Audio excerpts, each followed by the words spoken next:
ગરુડ પુરાણ અધ્યાય ચોથો સૃષ્ટિ સર્ગ આદિ કથન। રુદ્ર બોલ્યા, હે જનાર્દન, સર્ગ પ્રતિસર્ગ, વંશ મન્વંતરો અને વંશોનું અનુસરતા ચરિત્રો હવે તમે કૃપા કરીને મને કહી સંભળાવો। શ્રી વિષ્ણુ બોલ્યા, હે રુદ્ર, પાપોનો વિનાશ કરનાર સર્ગાદિનું હું વર્ણન કરું છું, તે તમે એકાગ્રથી શ્રવણ કરો। વિશ્વની સૃષ્ટિ, સ્થિતિ અને પ્રલય, પ્રયત્ન શ્રી હરિની જે પુરાતન ક્રીડા છે તે તમે સાંભળો। નારાયણ, શ્રી વાસુદેવ, પરમાત્મા, પરબ્રહ્મ, નિરંજન, સૃષ્ટિની ઉત્પત્તિ, સ્થિતિ અને લય આદિ કરનાર છે। એ જ પરબ્રહ્મ સત્ય છે અને વ્યક્ત અવ્યક્ત સ્વરૂપ વાળા છે।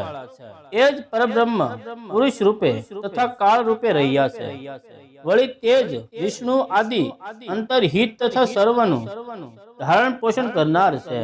તે અનંત સ્વરૂપ વાળા એ જ પુરુષોત્તમથી બધું અવ્યક્ત પ્રકૃતિ યામાયા ઉત્પન્ન થાય છે। એ જ પરમ પરમાત્માથી આત્મા આદિ ઉત્પન્ન થાય છે। એ જ શ્રી હરિથી બુદ્ધિ અને મન પણ ઉત્પન્ન થાય છે। તેમનાથી જ આકાશ તથા પવન ઉત્પન્ન થાય છે। અહીં વળી એ જ શ્રી વિષ્ણુ ભગવાનથી તેજ, જળ અને ભૂમિનું થયું છે। આ ઉત્પત્ત ક્રિયા અહીં દર્શાવ્યો છે। પરમાત્માથી અવ્યક્ત પ્રકૃતિ, પુરુષ, જીવાત્મા, અહંકાર, મન, બુદ્ધિ, આકાશ, તેજ, વાયુ, જળ, પૃથ્વી એ જ તત્વોથી સૃષ્ટિક્રમ અહીં દર્શાવ્યો છે। હે રુદ્ર, હિરણ્ય અંડકે જે સુવર્ણમય ખંડ બ્રહ્માંડ છે તેમાં મધ્યમાં સ્વયં પ્રભુ જ બિરાજે છે। તેમાં રુદ્ર પોતે જ રહ્યા હોય છે। ભગવાન પહેલા ઋષિ કાજે દેહ ગ્રહણ કરે છે।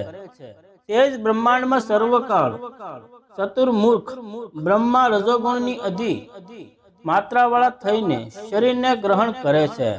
અને પછી તે જ પરમ પિતા બ્રહ્માએ આ છર અક્ષર જગતનું સર્જન કર્યું છે।